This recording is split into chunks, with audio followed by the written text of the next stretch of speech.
ಇನ್ನು ಮೇಲುಕೋಟೆಯ ಚೆಲುವನಾರಾಯಣ ಸ್ವಾಮಿ ಆಸ್ತಿ ಕಬಳಿಕೆ ಆಗಿದೆಯಾ ಅನ್ನೋದು ದೇಗುಲದ ಆಸ್ತಿ ಭೂಗಳ್ಳರಿಗೆ ಅಕ್ರಮವಾಗಿ ಪರಭಾರೆ ಮಾಡಿರುವಂಥ ಆರೋಪ ಕೇಳಿಬಂದಿದೆ. ಮೈಸೂರು ಉಪವಿಭಾಗಾಧಿಕಾರಿ ರಕ್ಷಿತ್ ಮೇಲೆ ಈ ಒಂದು ಆರೋಪ ಕೇಳಿಬಂದಿರೋದು. ಇದೇ ಜಮೀನು ಹಿಂದೆ 1933ರಲ್ಲಿ ದೋಸೇಗೌಡರು ಮತ್ತು ಉಳಿದಂಥ ಕುಟುಂಬದವರು ಮೇಲ್ಕೋಟೆ ದೇವಸ್ಥಾನಕ್ಕೆ ಅಂತ ಕೊಟ್ಟಿರುವಂಥ ಭೂಮಿ ಇದು. ಆದರೆ ಈಗ ಅದನ್ನು ಬೇರೆಯವರಿಗೆ ಕಾಂಟ್ರಾಕ್ಟರ್ ಒಬ್ಬರಿಗೆ ವರ್ಗಾವಣೆ ಮಾಡುವಂಥ ಪ್ರಯತ್ನ ಆಗ್ತಾ ಇದೆ, ಅವರಿಗೆ ಕೊಡಿಸುವಂಥ ಪ್ರಯತ್ನ ಆಗ್ತಿದೆ ಅನ್ನೋ ಆರೋಪ ಕೇಳಿಬಂದಿದೆ.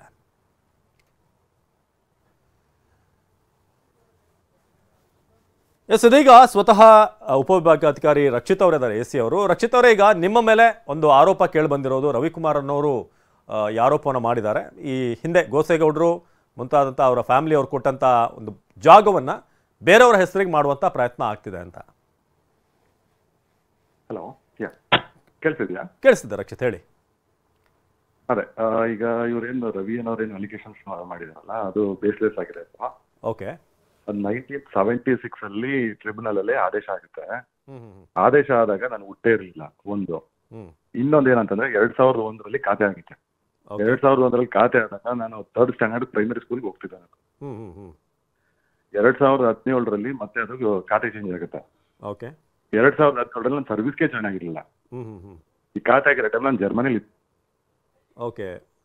ರವಿಕುಮಾರ್ ಹೇಳ್ತಾ ಇದ್ರು 2017ರಲ್ಲಿ ನೀವೇನೋ ತಹಶೀಲ್ದಾರ್ ಆಗಿದ್ರಲ್ಲಿ ಆ ಟೈಮ್ನೆಲ್ಲ ಮಾಡಿರೋದು ಅಂತ ಅವ್ರ ಆರೋಪ ಆಗಿತ್ತು. ಸೊ ಆ ಟೈಮಲ್ಲಿ ಎಲ್ಲಿ ವರ್ಕ್ ಮಾಡ್ತಿದ್ರಿ ನೀವು, ಏನು ಅಂತ? 2017ರಲ್ಲಿ ನಾನು ಸರ್ವಿಸ್ಗೆ ಜಾಯ್ನ್ ಆಗಿರಲಿಲ್ಲ.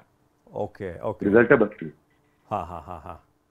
ಸರ್ವಿಸ್ಗೆ ಜಾಯ್ನ್ ಆಗದೇ ಖಾತೆ ಹೆಂಗ್ ಮಾಡಪ್ಪ? ಅದಕ್ಕೆ ಈಗ ಈವ್ನಿಂಗ್ ರವಿಕುಮಾರ್ ಅನ್ನೋರ್ ಮೇಲೆ ನಾನು ಹೈಕೋರ್ಟ್ ಅಲ್ಲಿ ಡೆಫಾಮೇಷನ್ ಕೇಸ್ ಕೂಡ ಫೈಲ್ ಮಾಡ್ತೀನಿ.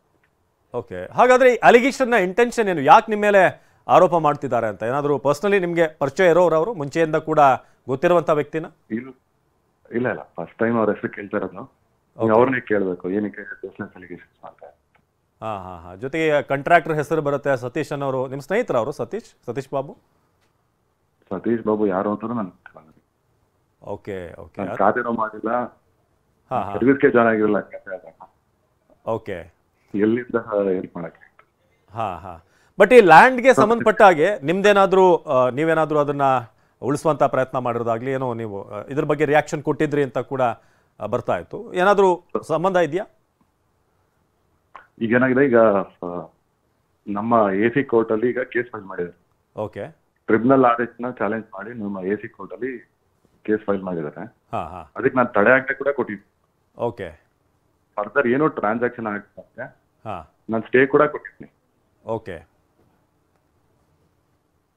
ಬಟ್ ರವಿಕುಮಾರ್ ಒಂದಷ್ಟು ಡಾಕ್ಯುಮೆಂಟ್ಗಳನ್ನು ಕೂಡ ಇಟ್ಕೊಂಡು ಹೇಳ್ತಾರೆ, ದಾಖಲೆಗಳಿದೆ, ಯಾರಿಂದ ಯಾರಿಗೆ ಹೋಗಿದೆ ಏನು ಅನ್ನೋದ್ರ ಬಗ್ಗೆ ಒಂದಷ್ಟು ಡಾಕ್ಯುಮೆಂಟ್ ಇದೆ ನನ್ನ ಹತ್ರ. ನೀವು ಚೆಕ್ ಮಾಡಬಹುದು. 2017ರಲ್ಲಿ ನಾನೇನಾದ್ರು ತಹಶೀಲ್ದಾರ್ ಆಗಿದ್ದೆ ಮೈಸೂರಲ್ಲಿ ಅಂತ ಏನಾದ್ರು ಪ್ರೂವ್ ಮಾಡಿದ್ರೆ ನಾನು ಕೆಲಸಕ್ಕೆ ನಂತಿದ್ದೆ. ನಾನು ಜಾಯ್ನ್ ಆಗಿಲ್ಲ, ಸರ್ವಿಸ್ಗೆ ಜಾಯ್ನ್ ಆಗಿ. ಬಟ್ ಏನನ್ಸುತ್ತೆ ರಕ್ಷಿತ್ ಅವರೇ, ನಿಮ್ಮ ಮೇಲೆ ಇಂಥ ಒಂದು ಆರೋಪ ಮಾಡಬೇಕಾದ್ರೆ ಏನಾದ್ರೂ ಒಂದು ಕಾರಣ ಇರಬೇಕಲ್ಲ, ಏನಾದ್ರೂ ಒಂದು ಮೋಟಿವ್ ಇರಬೇಕು? ಅಲ್ಲ, ನೀವು ಅವ್ರನ್ನೇ ಕೇಳ್ಬೇಕು. ಯಾರು ಅಂತ ಗೊತ್ತಿಲ್ಲ. ಮೇ ಬಿ ಇದರಿಂದ ಏನೇನಿದೆ ಅನ್ನೋದು ನೀವು ಅವ್ರನ್ನ ವಿಚಾರಿಸಬೇಕಾಗುತ್ತೆ. ಅಲ್ಲ, ಏನಾದ್ರೂ ದುರುದ್ದೇಶ ಇರ್ಬೋದಾ ಅಂತ ನಾನು ಕೇಳ್ತಾ ಇರೋದು. ನಿಮ್ಮ ಬಗ್ಗೆ ಏನಾದ್ರು ನಿಮ್ದೇನಾದ್ರೂ ಬೆಳವಣಿಗೆ ನೋಡಿ ಅದನ್ನ ಏನಾದ್ರೂ ಸಹಿಸ್ಕೊಳ್ಳೋಕಾಗದೆ ಅಂಥದ್ದೇನಾದ್ರು, ಅಥವಾ ಏನಾದ್ರೂ ವೈಯಕ್ತಿಕವಾಗಿ ಇರ್ಬೋದು ವೈಯಕ್ತಿಕವಾಗಿ ಏನಾದ್ರು ಇರ್ಬೋದೇನೋ. ಬಟ್ ನನಗೆ ಅವ್ರು ಯಾವ ಪರಿಚಯನೇ ಇಲ್ಲ. ಸೊ ನೀವೀಗ ಏನು ಕಂಪ್ಲೇಂಟ್ ಕೊಡ್ತಾ ಇದ್ರೆ ಇದ್ರ ಬಗ್ಗೆ ಡೆಫಾಮೇಷನ್ ಏನಾದ್ರು ಹಾಕ್ತಿದ್ರೆ? ಇವತ್ತು ಬೈ ಈವ್ನಿಂಗ್ ನಾನು ಓಕೆ ಓಕೆ. ಏನು ಕ್ರಮ ಕೈಗೊಳ್ತಿದ್ದೀರಾ ಅಂತ, ಅಥವಾ ಏನು ಒತ್ತಾಯ ಮಾಡ್ತೀರಾ ನೀವು? ಏನಿಲ್ಲ, ಅದೇ ಆಕ್ಚುಲಿ ವೆರಿಫೈ ಮಾಡಿ ಹಾಕ್ಬೇಕಿತ್ತು. ಅದು ಸ್ವಲ್ಪ ಬೇಜಾರಾಗಿದೆ. ಯಾಕಂತಂದ್ರೆ ಏನು ಇಲ್ಲದೆ ಇದ್ರು ಕೂಡ, ನಮ್ಮ ರೋಲ್ ಏನು ಇಲ್ಲದೆ ಇದ್ರು ಕೂಡ ಈ ತರ ಅಲಿಗೇಷನ್ಸ್ ಮಾಡಿರೋದ್ರಿಂದ ಕೂಡ ಹರ್ಟ್ ಆಗಿದೆ. ಅದರಿಂದ ಅವ್ರ ರವಿಕುಮಾರ್ ಏನಿದೆ ಅವ್ರ ಮೇಲೆ ನಾನು ಇವತ್ತು ಈವ್ನಿಂಗ್ ಹೈಕೋರ್ಟ್ ಅಲ್ಲಿ ಡೆಫಾಮೇಷನ್ ಕೇಸ್ ಮಾಡ್ತೀನಿ. ಜೊತೆಗೆ ಅವರು ಗೌರ್ಮೆಂಟ್ಗೂ ಕೂಡ, ಸ್ಟೇಟ್ ಗೌರ್ಮೆಂಟ್ ಹಾಗೇನೆ ಕೇಂದ್ರ ಸರ್ಕಾರಕ್ಕೂ ಕೂಡ ಪತ್ರ ಬರೆದಿದ್ದಾರೆ ಅಂತ ಗೊತ್ತಾಗಿದೆ ಈಗ ಈ ಒಂದು ಜಮೀನ್ ವಿಚಾರವಾಗಿ. ಹೌದು, ಈಗ ಟ್ರಿಬ್ಯುನಲ್ ಅಲ್ಲಿ 1976 ಅಲ್ಲಿ ಆದೇಶ ಆಗಿದೆ. ಈ ಟ್ರಿಬ್ಯುನಲ್ ಆದೇಶದ ವಿರುದ್ಧ ಟ್ರಿಬ್ಯುನಲ್ ಆದೇಶ ಕ್ಯಾನ್ಸಲ್ ಮಾಡಕ್ಕೆ ಹೈಕೋರ್ಟ್ ಅಧಿಕಾರ ಇದೆ.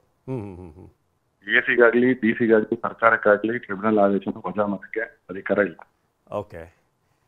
ಇವರು ಹೈಕೋರ್ಟ್ ಫೈಲ್ ಮಾಡ್ಬೇಕು. ಹೈಕೋರ್ಟ್ ಅಲ್ಲಿ ರಿಲೀಫ್ ತಗೋಬೇಕು. ನಾನು ಅವ್ರಿಗೆ ಚೆಲುವನಾರಾಯಣ ಸ್ವಾಮಿ ದೇವಸ್ಥಾನದ ಹೀಗೂ ಕೂಡ ಒಂದು ಹಲವು ಬಾರಿ ಅವ್ರನ್ನ ನಮ್ಮ ಆಫೀಸಿಗೆ ಕರೆದು ನಾ ಹೇಳಿದ್ದೆ. ಹೈಕೋರ್ಟ್ ಅಲ್ಲಿ ಇಮಿಡಿಯೇಟ್ ಆಗಿ ಕೇಸ್ ಫೈಲ್ ಮಾಡಿ ಟ್ರಿಬ್ಯುನಲ್ ಆದೇಶ ರದ್ದು ಮಾಡಿಸಿದ್ರೆ ಕೂಡ ಅವ್ರು ಹೇಳಿದ್ರು. ಅವ್ರು ಇದುವರೆಗೂ ಕೂಡ ಯಾವುದೇ ಹೈಕೋರ್ಟ್ಲಿ ಕೇಸ್ ಮಾಡಿಲ್ಲ. ಓಕೆ. ಮಾಡಿ ಈಗ ನಿಮ್ಮನ್ನ ಹೊರತುಪಡಿಸಿದ್ರೆ ಬೇರೆ ಅಂದ್ರೆ ನಿಮಗೆ ಪರಭಾರೆ ಮಾಡುವಂತ ಒಂದು ಅಧಿಕಾರ ಇರುತ್ತಾ? ನಿಮ್ಮ ಲಿಮಿಟೇಷನ್ಸ್ ಅಲ್ಲಿ ಬರುತ್ತಾ? ಹೇಗೆ? ಅಲ್ಲ, ಬರುತ್ತೆ. ಓಕೆ. ನಿಮ್ಮನ್ನ ಹೊರತುಪಡಿಸಿ ಬೇರೆ ಯಾರಿಗಾದ್ರೂ ಅವಕಾಶ ಇದೆಯಾ ಇದ್ರದ್ದು? ಅಲ್ಲ, ಯಾವ ತರ ಇದು ಖಾತೆ ಕ್ಯಾನ್ಸಲ್ ಮಾಡಕ? ಅಲ್ಲಲ್ಲ, ಇನ್ನೊಬ್ಬರ ಹೆಸರಿಗೆ ಈ ಭೂಮಿ ದಾನವಾಗಿ ಕೊಟ್ಟಿರುವಂತಹ ಭೂಮಿನ ಬೇರೆಯವರ ಹೆಸರಿಗೆ, ಈಗ ಅವ್ರಿಗೆ ಬೇಕಾದಂಥವ್ರ ಹೆಸರಿಗೆ ಏನಾದರೂ ಟ್ರಾನ್ಸ್ಫರ್ ಮಾಡಿಸೋಕೆ ಅವಕಾಶ ಇದೆಯಾ? ಬೇರೆಯವ್ರಿಗೆ ಏನಾದರೂ ಅಥಾರಿಟಿ ಇದೆಯಾ ಅಂತ ನಿಮ್ಮನ್ನು ಹೊರತುಪಡಿಸಿದ್ರೆ? ಇಲ್ಲ, ಆ ಥರ ಏನಿಲ್ಲ. ಹಾಂ. ಸರ್, ಯಾಕಂದರೆ ಅವ್ರು ಮಾಡ್ತಿರುವಂಥ ಆರೋಪ ನಿಮ್ಮ ಸೂಚನೆ ಮೇರೆಗೆ ಇದಾಗಿದೆ ಅನ್ನೋ ಆರೋಪ ಅವ್ರು ಮಾಡ್ತಿದ್ದಾರೆ. ಸೊ ಅದಕ್ಕೆ ನಿಮ್ಮನ್ನು ಹೊರತುಪಡಿಸಿ ಬೇರೆ ಯಾರಿಗಾದ್ರೂ ಈ ಅವಕಾಶ ಇದೆಯಾ, ಈ ಒಂದು ಸಾಧ್ಯತೆಗಳಿದೆಯಾ ಅಂತ? ಬೇರೆ ಯಾರಾದರೂ ಮಾಡಿರ್ಬೋದಾ ಅಂತ? ಅಲ್ಲ, ಮುಂಚೆ ಯಾರಿದ್ರು ನನಗೆ ಗೊತ್ತಿಲ್ಲ. 2007 ಅಲ್ಲಿ ಯಾರಿದ್ರು ಅಂತ ನನಗೆ ಗೊತ್ತಿಲ್ಲ. ಓಕೆ. ಸೊ ಓವರ್ ಆಲ್ ಈ ಒಂದು ಅಲಿಗೇಷನ್ನಲ್ಲಿ ನಿಮ್ಮದು ಯಾವುದೇ ಪಾತ್ರ ಇಲ್ಲ ಅಥವಾ ನಿಮ್ಮದು ಯಾವುದೇ ತಪ್ಪಿಲ್ಲ ಅಂತ ಹೇಳ್ತಿದ್ದೀರಾ? 100% ಯಾವುದೇ ಪಾತ್ರನೂ ಇಲ್ಲ. ಪ್ಲಸ್ ನಾನು ದೇವಸ್ಥಾನದ ಪರವಾಗಿನೇ ಕೊಟ್ಟಿದ್ದೀನಿ.